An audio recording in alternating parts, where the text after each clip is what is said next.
창세기 37장 요셉과 형제들. 야곱은 자기 아버지가 몸부쳐 살던 땅, 곧 가나안 땅에서 살았다. 야곱의 역사는 이러하다. 17살 된 소년 요셉이 아버지의 첩들인 비라와 실바가 낳은 형들과 함께 양을 치는데 요셉은 형들의 허물을 아버지에게 일러 바치곤 하였다.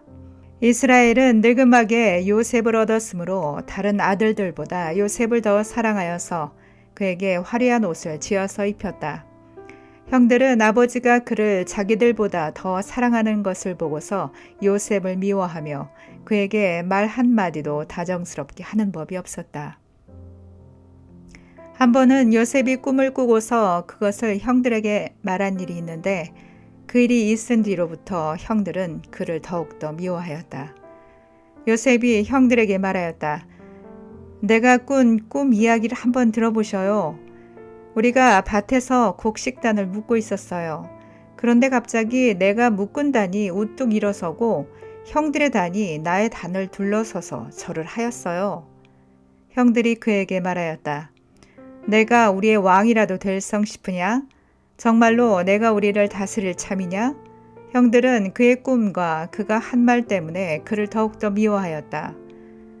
얼마 뒤에 그는 또 꿈을 꾸고 그것을 형들에게 말하였다. 들어보셔요. 또 꿈을 꾸었어요. 이번에는 해와 달과 별 11개가 나에게 절을 했어요. 그가 아버지와 형들에게 이렇게 말할 때 그의 아버지가 그를 꾸짖었다. 내가 꾼 그 꿈이 무엇이냐? 그래, 나하고 너희 어머니하고 너희 형들이 함께 너에게로 가서 땅에 엎드려서 너에게 절을 할 것이란 말이냐? 그의 형들은 그를 시기하였지만 아버지는 그 말을 마음에 두었다. 그의 형들은 아버지의 양떼를 치려고 세겜 근처로 갔다. 이스라엘이 요셉에게 말하였다. 내가 알고 있듯이 너희 형들이 세겜 근처에서 양을 치지 않느냐? 내가 너를 너희 형들에게 좀 보내야겠다. 요셉이 대답하였다. 다녀오겠습니다. 이스라엘이 요셉에게 말하였다. 너희 형들이 잘 있는지 양들도 잘 있는지를 가서 살펴보고 나에게 와서 소식을 전해다오. 그의 아버지는 헤브론 골짜기에서 그를 떠나보냈다. 요셉이 세겜에 도착하였다. 어떤 사람이 보니 요셉이 들에서 헤매고 있었다. 그가 요셉에게 물었다. 누구를 찾느냐? 요셉이 대답하였다. 형들을 찾습니다. 우리 형들이 어디에서 양을 치고 있는지 나에게 일러주시겠습니까? 그 사람이 대답하였다. 너희 형들은 여기에서 떠났다. 도단으로 가자 하고 하는 말을 내가 들었다. 그래서 요셉은 형들을 뒤따라가서 도단 근처에서 형들이 있는 곳을 알아냈다. 그런데 그의 형들은 멀리서 그를 알아보고서 그를 죽여버리려고 그가 그들에게 가까이 오기 전에 음모를 꾸몄다. 그들은 서로 마주보면서 말하였다. 야, 저기 꿈꾸는 녀석이 온다. 자, 저 녀석을 죽여서 아무 구덩이에다 던져놓고 사나운 들짐승이 잡아먹었다고 하자. 그리고 그 녀석의 꿈이 어떻게 되나 보자. 르우벤이 이 말을 듣고서 그들의 손에서 요셉을 건져내려고 그들에게 이렇게 말하였다. 목숨만은 해치지 말자. 피는 흘리지 말자. 여기 들판에 있는 구덩이에 그 아이를 던져 넣기만 하고 그 아이에게 손을 대지는 말자. 르우벤은 요셉을 그들에게서 건져내서 아버지에게 되돌려 보낼 생각으로 이렇게 말한 것이다. 요셉이 형들에게로 오자 그들은 그의 옷, 곧 그가 입은 화려한 옷을 벗기고 그를 들어서 구덩이에 던졌다. 그 구덩이는 비어있고 그 안에는 물이 없었다. 그 뒤에 앉아서 밥을 먹고 있는데 고개를 들고 보니 마침 이스마엘 상인 한떼가 길르앗으로부터 오는 것이 눈에 띄었다. 낙타에다 향품과 유향과 모략을 싣고 이집트로 내려가는 길이었다. 유다가 형제들에게 말하였다. 우리가 동생을 죽이고 그 아이의 피를 덮는다고 해서 우리가 얻는 것이 무엇이냐? 자, 우리는 그에게서 손을 대지는 말고 차라리 그 아이를 이스마엘 사람들에게 팔아넘기자. 아무래도 그 아이는 우리의 형제요 우리의 피부치이다. 형제들은 유다의 말을 따르기도 하였다. 그래서 미디안 상인들이 지나갈 때에 형제들이 요셉을 구덩이에서 꺼내어 이스마엘 사람들에게 은 20냥이 팔았다. 그들은 그를 이집트로 데리고 갔다. 루벤이 구덩이로 돌아보니 요셉이 거기에 없었다. 그는 슬픈 나머지 옷을 찢고서 형제들에게 돌아와서 말하였다. 그 아이가 없어졌다. 나는 이제 어디로 가야 한단 말이냐. 그들은 숫염소 한 마리를 죽이고 요셉의 옷을 가지고 가서 거기에 피를 묻혔다. 그들은 피 묻은 그 화려한 옷을 아버지에게로 가지고 가서 말하였다. 우리가 이 옷을 주었습니다. 이것이 아버지의 아들의 옷인지 잘 살펴보시기 바랍니다. 그가 그 옷을 알아보고서 부르짖었다. 내 아들의 옷이다. 사나운 들짐승이 그 아이를 잡아먹었구나. 요셉은 찢겨서 죽은 것이 틀림이 없다. 야곱은 슬픈 나머지 옷을 찢고 벼옷을 걸치고 아들을 생각하면서 여러 날을 울었다. 그의 아들, 딸들이 모두 나서서 그를 위로하였지만 그는 위로받기를 마다하면서 탄식하였다. 아니다. 내가 울면서 나의 아들이 있는 스올로 내려가겠다. 아버지는 잃은 자식을 생각하면서 울었다. 그리고 미디안 사람들은 이집트에서 요셉을 보디발이라는 사람에게 팔았다. 그는 바로의 신하로서 경호대장으로서 있는 사람이었다. 창세기 38장 유다와 다말. 그 무렵에 유다는 형제들에게서 떨어져 나가 히라라고 하는 아둘람 사람이 사는 곳으로 가서 그와 함께 살았다. 유다는 거기에서 가나안 사람 수아라고 하는 사람의 딸을 만나서 결혼하고 아내와 동침하였다. 그가 임신하여 아들을 낳으니 유다가 그 아들 이름을 에르라고 하였다. 그가 또 임신하여 아들을 낳았다. 이번에는 아이의 어머니가 그 아들 이름을 오난이라고 하였다.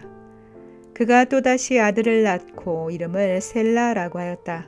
그가 셀라를 낳은 곳은 거십이다. 유다가 자기 맏아들 에르를 결혼시켰는데 그 아내의 이름은 다말이다. 유다의 맏아들 에르가 주님께서 보시기에 악함으로 주님께서 그를 죽게 하셨다. 유다가 오난에게 말하였다. 너는 형수와 결혼해서 시동생으로서의 책임을 다해라. 너는 내 형의 이름을 이을 아들을 낳아야 한다.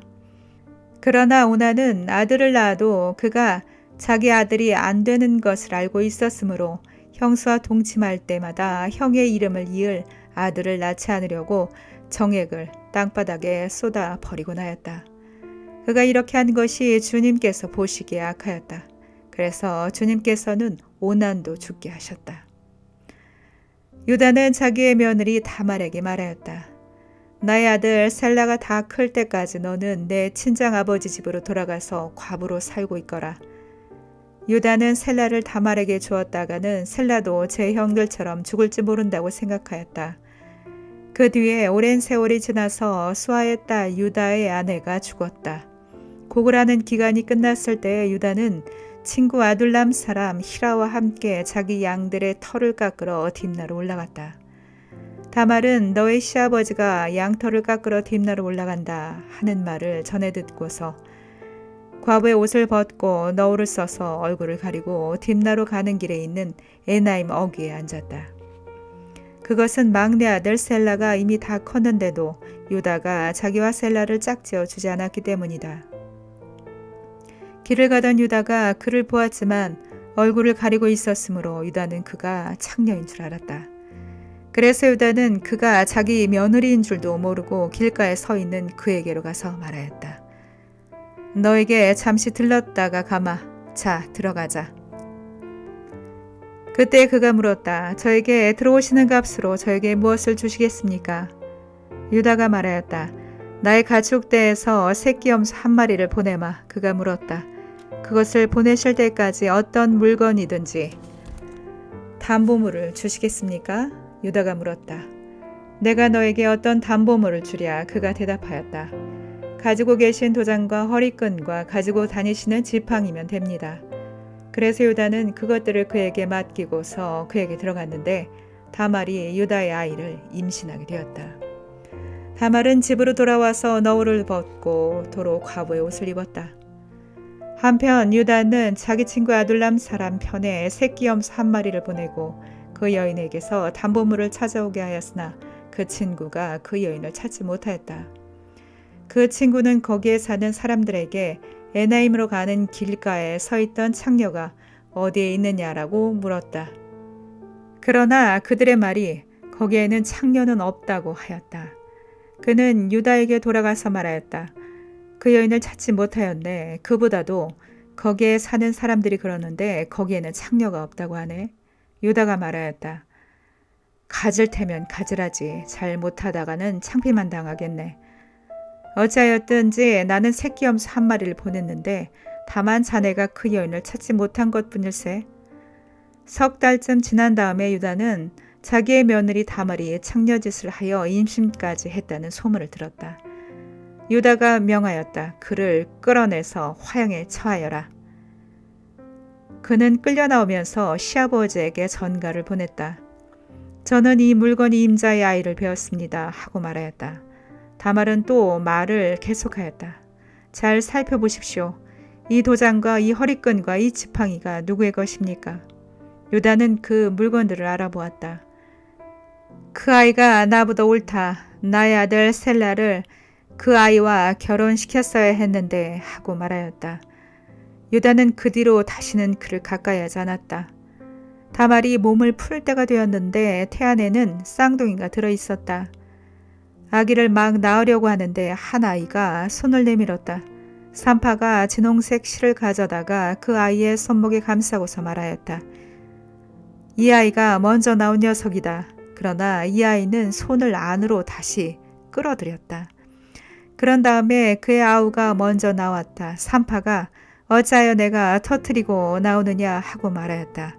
그래서 이 아이의 이름을 베레스라고 하고 그의 형 곧 진홍색 실로 손목이 묶인 아이가 뒤에 나오니 아이 이름을 세라라고 하였다. 창세기 39장 요셉과 보디발의 아내. 요셉이 이집트로 끌려갔다. 요셉을 이집트로 끌고 내려간 이스마엘 사람들은 바로의 신하인 경호대장 이집트 사람 보디발에게 요셉을 팔았다. 주님께서 요셉과 함께 계셔서 앞길이 잘 열리도록 그를 돌보셨다. 요셉은 그 주인 이집트 사람의 집에서 살게 되었다.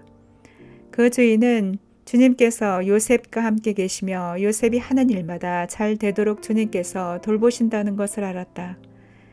주인은 요셉이 눈에 들어서 그를 신복으로 삼고 집안일과 재산을 모두 요셉에게 맡겨 관리하게 하였다. 그가 요셉에게 자기의 집안일과 그 모든 재산을 맡겨서 관리하게 한 그때부터 주님께서 요셉을 보시고 그 이집트 사람의 집에 복을 내리셨다.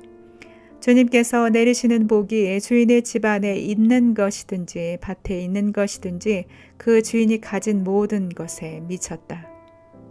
그래서 그 주인은 자기가 가진 모든 것을 요셉에게 맡겨서 관리하게 하고 자기의 먹거리를 빼고는 아무것도 간섭하지 않았다. 요셉은 용모가 준수하고 잘생긴 미남이었다. 일이 이렇게 된 지 얼마 지나지 않아서 주인의 아내가 요셉에게 눈짓을 하며 나하고 침실로 가요 하고 꾀었다. 그러나 요셉은 거절하면서 주인의 아내에게 말하였다. 주인께서는 모든 것을 나에게 맡겨 관리하게 하시고는 집안일에는 아무 간섭도 하지 않으십니다. 주인께서는 가지신 모든 것을 나에게 맡기셨으므로 이 집안에서는 나의 위에는 아무도 없습니다. 나의 주인께서 나의 마음대로 하지 못하게 한 것은 한 가지뿐입니다. 그것은 마님입니다. 마님은 주인 어른의 부인이시기 때문입니다. 그런데 내가 어찌 이런 나쁜 일을 저질러서 하나님을 거역하는 죄를 지을 수 있겠습니까? 요셉이 이렇게 말하였는데도 주인의 아내는 날마다 끈질기게 요셉에게 요구해 왔다. 요셉은 그 여인과 함께 침실로 가지도 않았을 뿐만 아니라 아예 그 여인과 함께 있지도 않았다. 하루는 요셉이 할 일이 있어서 집 안으로 들어갔는데 그 집 종들이 집 안에 하나도 없었다. 여인이 요셉의 옷을 붙잡고 나하고 침실로 가요 하고 졸랐다. 그러나 요셉은 붙잡힌 자기의 옷을 그의 손에 버려둔 채 뿌리치고 집 밖으로 뛰어나갔다. 여인은 요셉이 그 옷을 자기의 손에 버려둔 채 집 밖으로 뛰어나가는 것을 보고 집에서 일하는 종들을 불러다가 말하였다. 이것 좀 보아라. 주인이 우리를 웃음거리로 만들려고 이 히브리 녀석을 데려다 놓았구나. 그가 나를 욕보이려고 달려들기에 내가 고함을 질렀더니 그는 내가 고함 지르는 소리를 듣고 제 옷을 여기에 내버리고 바깥으로 뛰어나갔다. 이렇게 말하고 그 여인은 그 옷을 곁에 놓고 주인이 집으로 돌아오기를 기다렸다. 주인이 돌아오자 그에게 이렇게 일러바쳤다. 당신이 데려다 놓은 저 히브리 사람이 나를 농락하려고 나에게 달려들었어요. 내가 사람 살리라고 고함을 질렀더니 옷을 내 앞에 버려두고 바깥으로 뛰어나갔어요. 주인은 자기 아내에게서 당신의 종이 나에게 이 같은 행패를 부렸어요 하는 말을 듣고서 화가 치밀어 올랐다. 요셉의 주인은 요셉을 잡아서 감옥에 가두었다. 그곳은 왕의 죄수들을 가두는 곳이었다. 요셉이 감옥에 갇혔으나 주님께서 그와 함께 계시면서 돌보아 주시고 그를 한결같이 사랑하셔서 간수장의 눈에 들게 하셨다. 간수장은 감옥 안에 있는 죄수를 모두 요셉에게 맡기고 감옥 안에서 일어나는 온갖 일을 요셉이 혼자 처리하게 하였다. 간수장은 요셉에게 모든 일을 맡기고 아무것도 간섭하지 않았다. 그렇게 된 것은 주님께서 요셉과 함께 계시기 때문이며 주님께서 요셉을 돌보셔서 그가 하는 일은 무엇이나 다 잘 되게 해주셨기 때문이다. 창세기 40장 요셉이 시종장의 꿈을 해몽하다. 이런 일들이 있은 지 얼마 뒤에 이집트 왕에게 술잔을 올리는 시종장과 빵을 구워 올리는 시종장이 그들의 상전이 이집트 왕에게 잘못을 저지른 일이 있었다. 바로가 그 두 시종장 곧 술잔을 올리는 시종장과 빵을 구워 올리는 시종장에게 노하여서 그들을 경호대장의 집 안에 있는 감옥에 가두었는데 그곳은 요셉이 갇힌 감옥이었다. 경호대장이 요셉을 시켜서 그 시종장들의 시종을 들게 하였으므로 요셉이 그들을 받들었다. 그들이 갇힌 지 얼마 뒤에 감옥에 갇힌 두 사람 곧 이집트 왕에게 술잔을 올리는 시종장과 빵을 구워 올리는 시종장이 같은 날 밤에 꿈을 꾸었는데 꿈의 내용이 저마다 달랐다. 다음 날 아침에 요셉이 그들에게 갔는데 요셉은 그들에게 근심스런 빛이 있음을 보았다. 그래서 요셉은 자기 주인의 집에 자기와 함께 갇혀있는 바로의 두 시종장에게 물었다. 오늘은 안색이 좋아 보이지 않습니다. 왜 그러십니까? 그들이 그에게 대답하였다. 우리가 꿈을 꾸었는데 해몽할 사람이 없어서 그러네. 요셉이 그들에게 말하였다. 해몽은 하나님이 하시는 것이 아닙니까? 나에게 말씀하여 보시기 바랍니다. 술잔을 올리는 시종장이 자기가 꾼 꿈 이야기를 요셉에게 하였다. 내가 꿈에 보니 나의 앞에 포도나무가 있고 그 나무에는 가지가 셋이 있는데 거기에서 싹이 나더니 곧 꽃이 피고 포도송이가 익었네. 바로의 잔이 나의 손에 들려있기에 내가 포도를 따다가 바로의 잔에 그 즙을 짜서 그 잔을 바로의 손에 올렸지. 요셉이 그에게 말하였다. 해몽은 이러합니다. 가지 셋은 사흘을 말합니다. 앞으로 사흘이 되면 바로께서 시종장을 불러내서 직책을 되돌려 주실 것입니다. 시종장께서는 전날 술잔을 받들어 올린 것처럼 바로의 손에 술잔을 올리게 될 것입니다. 시종장께서 잘 되시는 날에 나를 기억하여 주시고 나를 따로 생각해 주시기 바랍니다. 그리고 바로에게 나의 사정을 말씀드려서 나도 이 감옥에서 풀려나게 해주시기 바랍니다. 나는 히브리 사람이 사는 땅에서 강제로 끌려온 사람입니다. 그리고 여기에서도 내가 이런 구덩이 감옥에 들어올 만한 일은 하지 않았습니다. 빵을 구워 올리는 시종장도 그 해몽을 듣고 보니 좋아서 요셉에게 말하였다. 나도 한 꿈을 꾸었는데 나는 빵이 담긴 바구니 3개를 머리에 이고 있었네. 제일 위에 있는 바구니에는 바로에게 드릴 온갖 구운 빵이 있었는데 새들이 내가 이고 있는 바구니 안에서 그것들을 먹었네. 요셉이 말하였다. 해몽은 이러합니다. 바구니 셋은 사흘을 말합니다. 앞으로 사흘이 되면 바로께서 시종장을 불러내서 목을 베고 나무에 매다실 터인데 새들이 시종장의 죽음을 쪼아 먹을 것입니다. 그러한 지 사흘째 되는 날, 그날은 바로의 생일인데 왕은 신하들을 다 불러 모으고 잔치를 베풀었다. 술잔을 올리는 시종장과 빵을 구워 올리는 시종장이 신하들이 모인 자리에 불러나갔다. 바로에게 술을 따라 올리는 시종장은 직책이 회복되어서 전에 술을 따라서 바로의 손에 올리게 되고, 빵을 구워 바치는 시종장은 매달려서 처형되니 요셉이 그들에게 해몽하여 준 대로 되었다.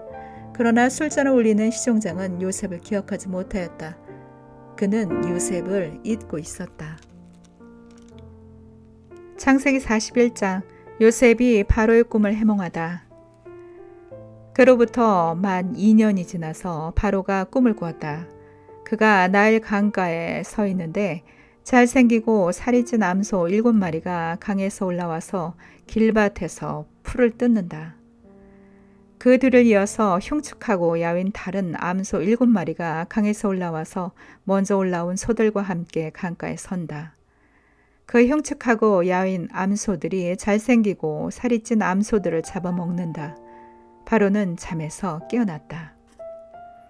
그가 다시 잠들어서 또 꿈을 꾸었다. 이삭 7개가 보인다. 토실토실하고 잘 여문 이삭 7개가 나오는데 그것들은 모두 한 줄기에서 나와서 자란 것들이다. 그 뒤를 이어서 또 다른 이삭 7개가 피어나오는데 열풍이 불어서 야위고 마른 것들이다. 그 야윈 이삭이 토실토실하게 잘 여문 이삭 7개를 삼킨다. 바로가 깨어나 보니 꿈이다. 아침에 그는 마음이 뒤숭숭하여 사람을 보내어서 이집트의 마술사와 현인들을 모두 불러들이고 그가 꾼 꿈 이야기를 그들에게 하였다. 그러나 아무도 그에게 그 꿈을 해몽하여 주는 사람이 없었다. 그때 술잔을 올리는 시종장이 바로에게 말하였다. 제가 꼭 했어야 할 일을 못한 것이 오늘에야 생각납니다. 임금님께서 종들에게 노하셔서 저와 빵을 구워 올리는 시종장을 경호대장 집 감옥에 가두신 일이 있습니다. 저희들이 같은 날 밤에 각각 꿈을 꾸었는데 두 꿈의 내용이 너무나 달랐습니다. 그때 그곳에 경호대장의 종인 히브리 소년이 저희와 함께 있었습니다. 저희가 꾼 꿈 이야기를 그에게 해주었더니 그가 그 꿈을 풀었습니다. 저희 두 사람에게 제각기 그 꿈을 해몽하여 주었던 것입니다. 그리고 그가 해몽한 대로 꼭 그대로 되어서 저는 복직되고 그 사람은 처형되었습니다. 이 말을 듣고서 바로가 사람을 보내어 요셉을 불러오게 하였고 사람들은 곧바로 그를 구덩이에서 끌어냈다. 요셉이 수염을 깎고 옷을 갈아입고 바로 앞으로 나가가니 바로가 요셉에게 말하였다. 내가 꿈을 하나 꾸었는데 그것을 해몽할 수 있는 사람이 없다. 나는 내가 꿈 이야기를 들으면 잘 푼다고 들었다. 그래서 너를 불렀다. 요셉이 바로에게 대답하였다.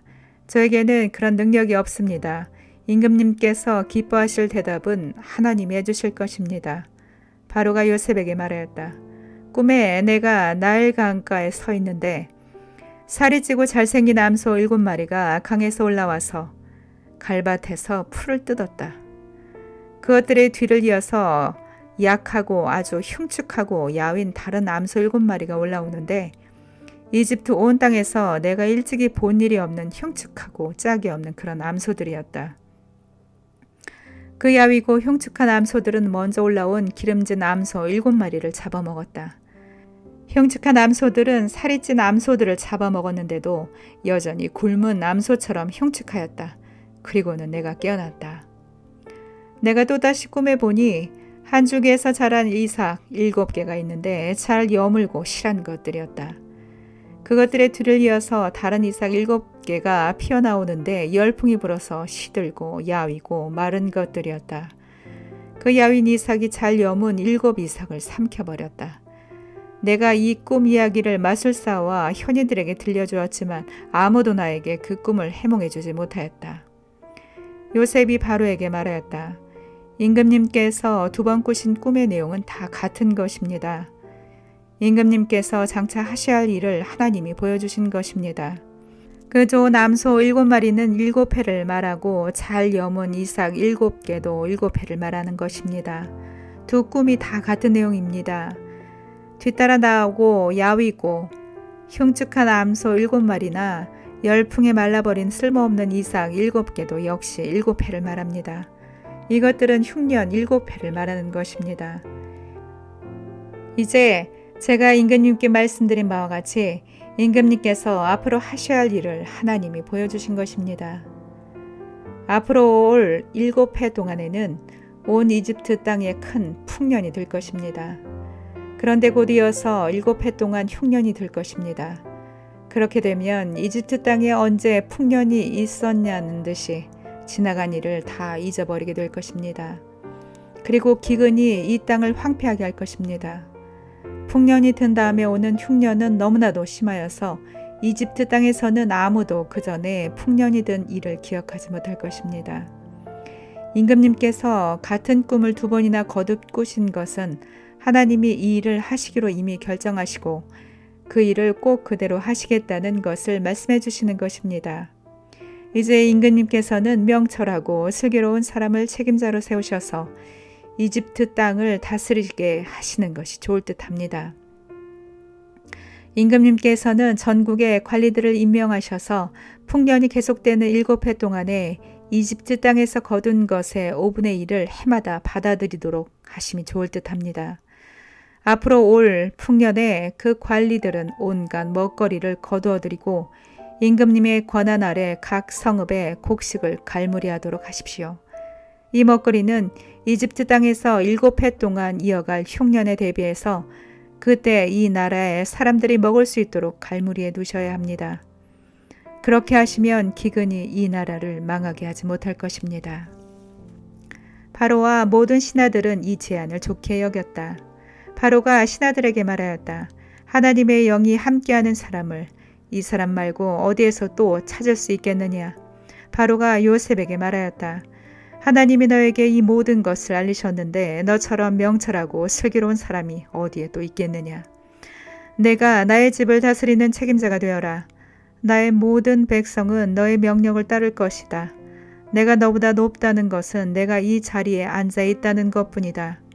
바로가 또 요셉에게 말하였다. 내가 너를 온 이집트 땅에 총리로 세운다. 그렇게 말하면서 바로는 손가락에 끼고 있는 옥새 반지를 빼서 요셉의 손가락에 끼우고 고운 모시 옷을 입히고 큰 목걸이를 목에다 걸어주었다. 그런 다음에 또 자기의 병거에 버금가는 병거에 요셉을 태우니 사람들이 물러나거라 하고 외쳤다. 이렇게 해서 바로는 요셉을 온 이집트 땅의 총리로 세웠다. 바로가 요셉에게 말하였다. 나는 바로다. 이집트 온 땅에서 총리의 허락이 없이는 어느 누구도 손 하나 발 하나도 움직이지 못한다. 바로는 요셉에게 사브낫 바네아라는 이름을 지어주고 온의 제사장 보디베라의 딸 아스낫과 결혼을 시켰다. 요셉이 이집트 땅을 순찰하러 나섰다.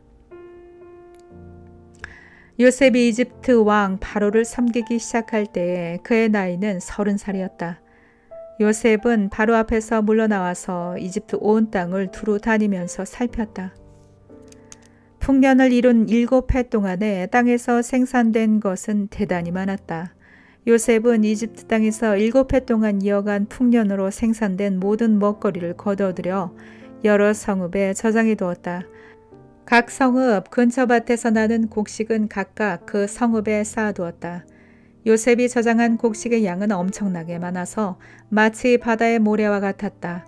그 양이 셀 수 없을 만큼 많아져서 기록을 중단할 수밖에 없었다. 요셉과 온의 제사장 보디베라의 딸 아스낫 사이에서 2 아들이 태어난 것은 흉년이 들기 전이었다. 요셉은 하나님이 나의 온갖 고난과 아버지 집 생각을 다 잊어버리게 하셨다 하면서 맏아들의 이름을 므낫세라고 지었다. 둘째는 내가 고생하던 이 땅에서 하나님의 자손을 번성하게 해주셨다 하면서 그 이름을 에브라임이라고 지었다. 이집트 땅에서 7해 동안 이어가던 풍년이 지나니 요셉이 말한 대로 7해 동안의 흉년이 시작되었다. 온 세상에 기근이 들지 않은 나라가 없었으나 이집트 온 땅에는 아직도 먹거리가 있었다. 그러나 마침내 이집트 온 땅의 백성이 굶주림에 빠지자 그들은 바로에게 먹을 것을 달라고 부르짖었다. 바로는 이집트의 모든 백성에게 요셉에게로 가서 그가 시키는 대로 하여라 하였다. 온 땅에 기근이 들었으므로 요셉은 모든 창고를 열어서 이집트 사람들에게 곡식을 팔았다. 이집트 땅 모든 곳에 기근이 심하게 들었다. 기근이 온 세상을 뒤덮고 있었으므로 다른 나라 사람들도 요셉에게서 곡식을 사려고 이집트로 왔다.